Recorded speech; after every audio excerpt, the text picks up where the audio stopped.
Pilule rouge, pilule bleue, Morpheus donne les médocs. À Poudlard y'a le doc, non vous ne passerez pas. C'est ce qu'a dit Chewbacca, faut qu'on Millennium Condor. Direction le Mordor, coup de baguette de Suro.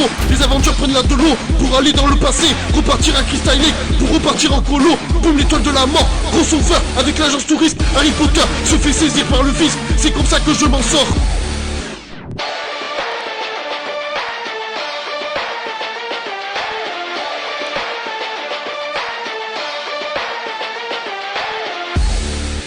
Salut à tous, c'est PULKO et bienvenue dans ce nouvel épisode de La Toile de Pulco. Et le film dont nous allons parler aujourd'hui est Les Indestructibles 2. Avant de commencer à parler de ce film, La Toile de Pulco a été encore remaniée. Je vous explique. Pour cette vidéo, il y aura plus ou moins Chou dans la vidéo. Je l'ai enregistré quelques secondes à la sortie du cinéma pour qu'il donne son avis. Mais voilà, comme il habite Libourne, c'est compliqué de le faire venir à Pessac pour chroniquer le film. Alors, ceux qui vivent sur Bordeaux, voilà, vous comprendrez la difficulté. Les paramétrages changés dans La Toile de Pulco. Alors déjà, il y aura une partie spoiler dans l'étoile de Pulco à venir, pas dans celle-là, parce que voilà, on va parler des Indestructibles 2. Niveau spoiler, on va dire, c'est pas trop riche et c'est un truc dont j'ai pas envie spécialement de parler, ouais, parce que voilà, ce qui est frustrant dans l'étoile de Pulco, quand je peux pas parler des spoilers, c'est que des fois j'aurais envie de vous parler de certaines choses qui plaisent ou de certaines choses qui dérangent. Et voilà, c'est casse-couille de ne pas en parler, tout simplement. Alors donc il y aura une version spoiler à partir du moment où je vous le dirai dans la vidéo. À un moment, je vous dirai de partir. Pas dans celle-là, mais dans l'étoile de Pulco à venir. Je pense que vous comprendrez vite le système. Parce qu'il y a un truc qui est chiant dans les vidéos. J'explique un truc dans une vidéo. Et je l'explique pas dans la vidéo suivante. Et t'as des cons qui vont faire une réflexion. Ouais, pourquoi t'as fait ci, pourquoi t'as fait ça regarde mes vidéos, voilà, je sais pas, fais quelque chose. Bon, après, sur l'étoile de Pulco, je comprends qu'on ne veuille pas spécialement voir toutes les chroniques de films, étant donné que voilà, il y a certains films ça va pas intéresser à d'autres, il y en a ils vont avoir peur de se faire spoiler. Alors pour le spoil, en théorie, vous êtes en sécurité maintenant sur la toile de Pulco. Le spoil n'apparaît que quand je le dis. J'arrête le programme en Tchernak parce que ce truc n'est pas fiable à 100%. Enfin si, il est fiable à 100% pour certains films, mais sur d'autres non. Par exemple, quand ils mettent Mastered format, voilà. En gros, voilà. Après, je suis pas un spécialiste technique du cinéma, mais bon, je connais vite fait ce petit truc là pour pas te faire niquer si tu dois acheter en DVD, en Blu-ray ou en Blu-ray 4K. Voilà. Donc, j'arrête de le faire parce que ce truc n'est pas fiable à 100%. Voilà. Bon, nous pouvons commencer à parler du film. Donc, Les Indestructibles 2, voilà, réalisé par Brad Bird, pas par Birdman, avec toujours au casting Mr. Fantastic, Elastic Girl, Violette, Flèche et Jack. Voilà, je te donne pas le nom des doubleurs parce que voilà, doubleur c'est assez compliqué et de parler des doubleurs sur un film d'animation, en plus c'est le premier film d'animation dont je parle, c'est assez compliqué et voilà, et puis j'ai pas envie de rentrer dans un débat qui me casse les couilles, la vérité, entre VO et VF. Moi je suis un adepte de la VF et la VO, on aura beau dire ce qu'on veut, j'ai un anglais qui n'est pas très convenable, malgré que je suis allé aux États-Unis et à Londres. Mais voilà, j'ai un anglais de merde, j'ai un vocabulaire anglais de merde, donc je ne vois pas l'intérêt de vous parler de débat sur VOVF, et donc je vais pas vous parler de doublage parce qu'il y en a. Ouais, on s'en fout du doublage français. Alors je t'en parle pas du doublage français, il n'y a pas de souci.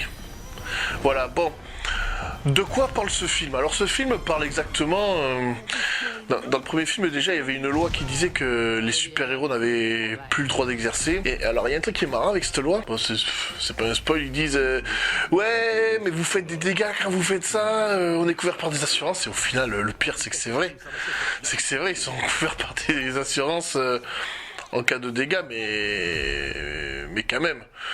Voilà. Mais... ouais, en fait, le but du jeu, c'est de redonner une bonne réputation. Le but de ce film, c'est que, ouais, il y a quelqu'un qui va voir les Indestructibles pour essayer de redonner une réputation super-héros et faire en sorte pour que les super-héros aient à nouveau le droit d'exercer leur métier. Ouais, pourquoi pas.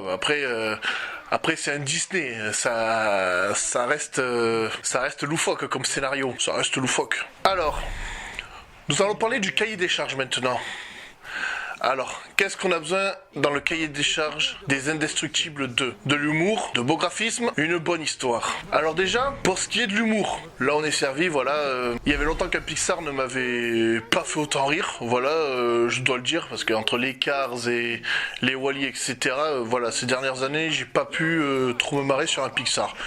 Donc check sur l'humour. Les graphismes, alors les graphismes impressionnants, voilà, bon, après entre le 1 et le 2 il y a 15 ans d'écart, mais voilà, les graphismes, tu vois que ce sont de beaux graphismes au niveau de la texture des combinaisons de super-héros. Et ce petit détail sur les graphismes, tu le vois parce que comment dire, ce film reprend là où le deuxième s'est arrêté. Alors il peut pas y avoir l'excuse, il a pris une autre combinaison de super-héros. Non, le graphisme ont tout simplement été bien améliorés. Et pour l'histoire est bonne. Voilà, on peut reprocher ce qu'on veut à Disney. Disney sait nous raconter de bonnes histoires. Et dans le cahier des charges, aujourd'hui, nous avons un bonus. Nous avons d'excellents combats avec une bonne utilisation des super pouvoirs. Utilisés avec humour des fois, mais bien utilisés. Voilà, même limite, ça serait bien que certains films de super-héros s'en inspirent.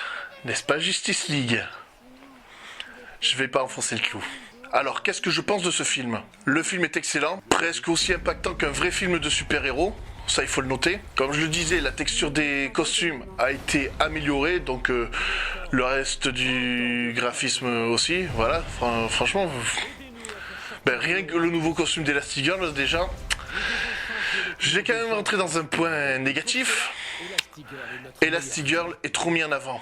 Voilà, attention, rien de sexiste, parce que je fais exactement le même reproche au premier film avec Mister Fantastic. Voilà, le nom c'est les Indestructibles, c'est pas Monsieur Indestructible ou Elastigirl. Donc à ce niveau-là, non. Là, il y a un point négatif. Ah, j'ai trouvé un super film, franchement, j'ai adoré. Une super suite. Et après, on découvre que finalement, l'ennemi n'est pas si loin que vous le pensez. Et franchement, j'ai vraiment aimé ce film. Et la note que je vais attribuer à ce film, je lui mets 9 sur 10. Juste à cause du dernier point que j'ai évoqué, du fait que, voilà, Elastigirl est trop mis en avant. Voilà, le film, ça s'appelle Les Indestructibles. On aimerait voir tous les Indestructibles au travail. Même, allez, on va dire que... Quand Monsieur Indestructible garde les enfants tous à la maison, allez, ça a un petit côté marrant, mais dans les affiches promotionnelles, on les voit tous avec les costumes. Et surtout Madame Indestructible, qu'on voit pas beaucoup avec son costume des Indestructibles. Mais ce n'est qu'un détail. Voilà, après, il y a un défaut du même genre sur le même film, c'est que Jack, voilà, on le voit en combinaison et tout, mais dans le film, il a pas du tout la combinaison. Dans le film des Indestructibles 1. Voilà, donc, les Indestructibles, 9 sur 10. Ma note, moi je lui mets à 9,5 sur 10. Nous arrivons en fin de vidéo, voilà, je ne parle pas du projet Anti-Arnaque, voilà, je vous ai déjà expliqué pourquoi en début de vidéo, donc je ne vais pas revenir là-dessus, voilà. Bon, nous allons continuer à améliorer l'atoll de Pulco, voilà, on va y trouver. Il y aura une partie spoiler dans les autres vidéos, voilà, mais comme je l'ai dit dans les Indestructibles 2, je ne vois pas l'intérêt de rajouter une partie spoiler. C'est un Disney, il y a... Voilà, mais j'ai pas envie de vous parler de l'adversaire qui est assez mystérieux dans ce film, même ça j'ai pas envie de te le spoiler. Ah ouais, aussi je te le spoil pas parce que j'ai vu le film en avance. Là on est le samedi 30 juin. Le film n'est pas encore sorti dans les salles françaises, donc c'est pour ça aussi que je ne vais pas trop m'amuser à spoiler dans cette vidéo. Ça serait complètement con. Voilà. Donc non, pas de spoil pour les Indestructibles 2. Il y aura du spoil potentiel dans les futures vidéos, mais vous serez avertis assez en avance. Voilà, voilà. Bon, petite révélation. Le clip vrai, le tournage va bientôt commencer. Donc voilà, restez connectés, abonnez-vous à la page, à ma page Facebook, à ma page Twitter. Voilà, je ne vais pas vous les afficher en bas. Manière, il y a tout dans la description déjà. Et il y a voilà, et puis dans le layout de fin, voilà, c'est quand même écrit. C'est quand même écrit. Donc vous n'avez pas besoin de. Vous n'avez pas besoin parce que j'affiche tout à l'écran. Il y a quoi qui est prévu. Il y a quelques mois, même je pense qu'on va pouvoir parler en année, j'avais fait une vidéo sur 20 films injustement critiqués. Et là, je vais faire une vidéo sur 20 films trop mis en avant. Alors, je sais pas si j'aurai les 20 films, parce que cette vidéo, je galère à la faire. D'ailleurs, si vous avez des films à me suggérer, de bons films à me suggérer, avec une merde dans le scénario, je vous invite à le laisser dans les commentaires. Si je ne valide pas le film, c'est que tout simplement... j'ai pas vu le film des fois, ou je suis pas d'accord avec vous sur le défaut que vous y avez trouvé. Il y a un nouveau son qui va arriver, voilà, tenez-vous bien. Alors, abonnez-vous à ma chaîne pour être au courant de tout ce qui se passe, voilà, et allez sur Twitter, Facebook, sur ma page, voilà, il y a tout dans la description. Abonnez-vous aussi à la page Arsenal 187, parce que voilà, il y a les autres youtubeurs, bon, ils font rien en ce moment, mais bon, histoire que vous puissiez voir leur contenu, voilà, parce que mes trucs, je les mets sur Arsenal 187 et je les mets sur ma page Pulco, mais le truc, c'est que comme il n'y a que moi qui écris, et bien, automatiquement, ça fait limite 2 pages doublons. Mais en réalité, c'est pas vraiment du doublon. Bon, sinon, c'était PULKO. Sur ce, ciao.